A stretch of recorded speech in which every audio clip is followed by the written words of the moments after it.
रायगढ़ जिला पद्मपुर ब्लॉक आखुसी पंचायत रे साधारण बंटन अनुदान टंकार सोलार लाइट किणी छंदी होई पड़िछंती पंचायत निर्वाही अधिकारी और सरपंच।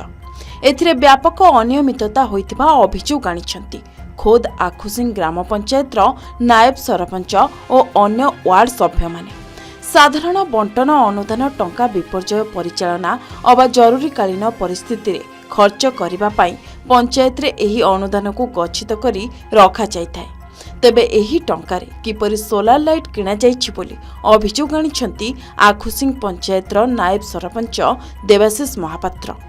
एपरिक बहु चंचकतार सह समस्त वार्ड सभ्य एथिरे सहमति थिबा परी एक नकल चिठा प्रस्तुत करा जाइछि।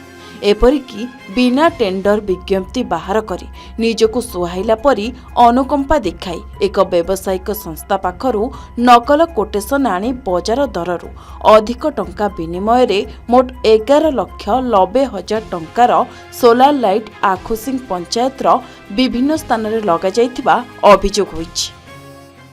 आम पंचायत रे रहिथिबा साधारण बंटन अनुदान पांठिरु 11,90,000 भली बहुत अर्थ विनियोग करी गोटे ह्यूज अमाउंट रो सोलार लाइट लगा गला।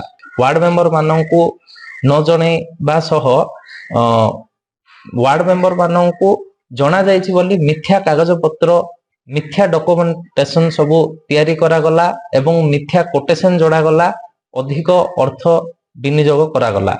एपरिकी बिना टेंडर रे एक निर्दिष्ट व्यावसायिक संस्था को अनुकंपा देखैकी टेंडर दिया गला भली देखा गला एवं आमे बाजार दर रे बुझिलु प्रत्येक लाइट रो मूल्य 25,000 रु 27,000 रहुची किंतु कागज पत्र रे 35,000 बोली दर्शा जाइछि।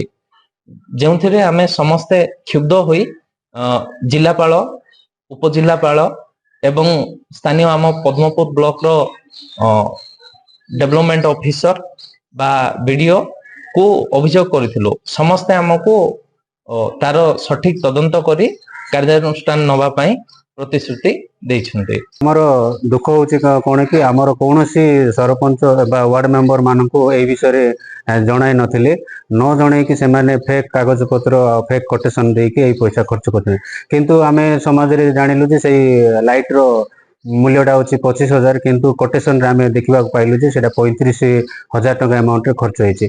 एई विषय रे तदंत करिया पई आमे जिल्ला रो कलेक्टर सब कलेक्टर आमर बीडीओ महोदय को ए विषय रे लिखित आकार जणैथिलु किंतु आज पर्यंत से विषय रे हमको तदंत करी कि से विषय रे आलोचना कर देइ नथि हम निकट।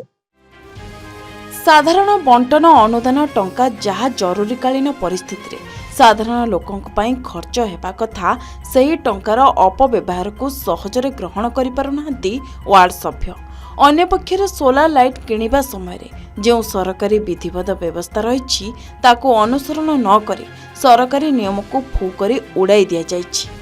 पंचायत निर्वाही अधिकारी और सरपंच मनमुखी कार्यकलाप जोगु अतिष्ठ होई पड़िछंती अन्य सभ्य माने।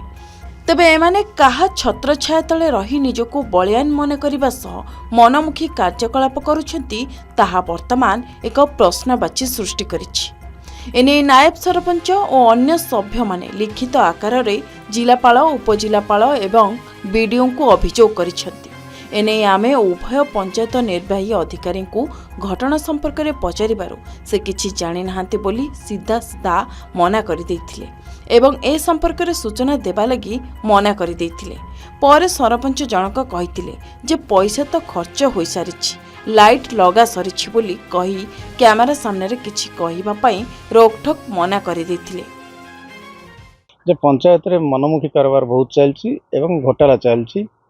पीडीएस सिस्टम जो अच्छी जो पैसा सेटा पीडीएस पब्लिक डिस्ट्रीब्यूशन सिस्टम से पैसा सेटा अति इमरजेंसी रे खर्च होगा कथा बात्या बन्या पोड़ी मरुड़ी ए क्षेत्र रे सेटा आनी के हरलुट करी खाइया पे स्ट्रीट लाइट लगाइछंती जोटा गोटे अनामधेय को व्यक्ति गोटे आनी देइछि सेटा 30-35,000 कोन बिल करछंती तार अति बेसी रे दाम 10-12,000 हबो। आ दोषी विरुद्ध दृढ़ कार्यानुष्ठान निया जाऊ दरकार पड़े आगामी दिन रे राज रास्ता भी एनएच रोकवा पे भी लोक प्रिपेयर हेले। आखुसिंग पंचायत रे वार्ड मेंबर गुडा को मते लिखित आकार देइथिले तार पर मो जीपीडीओ हमर जीपीडीओ को इंटरेस्ट करथली सी तांकर इंक्वायरी रिपोर्ट देइछंदी। नेक्स्ट हमर एमआई को मध्य मो इंटरेस्ट को इंक्वायरी करिया पे हले कि ଏମ୍ଆଇଙ୍କର ଇନକ୍ୱାରି ରିପୋର୍ଟଟା ହସ୍ତଗତ ହେଇନି। ମିନୱାଇଲ୍ ମୁଁ ମଧ୍ୟ ସେ ଯେଉଁ 3ଟା କୋଟେସନାର ଫାଇଲ୍ କରିଥିଲେ ସେମାନଙ୍କୁ ମୁଁ ଡକେଇଛି ତାଙ୍କର ଡିପୋଜିସନ୍ ନେବା ପାଇଁ ବୋଲିକି। ସବୁ ଏଣ୍ଟାୟାର ଇନକ୍ୱାରି ପ୍ରୋସେସଟା ଚାଲିଛି। ଇନକ୍ୱାରି ସରିଲା ପରେ ମୁଁ ସେଇଟା ମୋର ହାୟର ଅଥରିଟିକି ସେ ରିପୋର୍ଟଟା ପଠାଇଦେବି ଫର୍ ନେସେସାରୀ ଆକ୍ସନ୍।